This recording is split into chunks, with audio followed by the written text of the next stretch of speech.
ભાવનગર મહાનગરપાલિકાની દબાણ હટાવની ટીમ દ્વારા આજે શહેરના ઘોઘાજગાત નાકા શિવાજી સર્કલમાં સંત શ્રી બજરંગદાસ બાપુનું મંદિર તોડી પાડવામાં આવ્યું.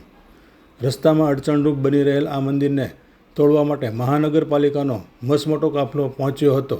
મહાનગરપાલિકાના દબાણ હટાવની ટીમ દ્વારા મંદિરને હટાવવાની કામગીરી હાથ ધરવામાં આવી હતી. મનપા દ્વારા મંદિરને હટાવવાની કામગીરી હાથ ધરાતા શ્રદ્ધાળુઓમાં રોષ જોવા મળ્યો હતો.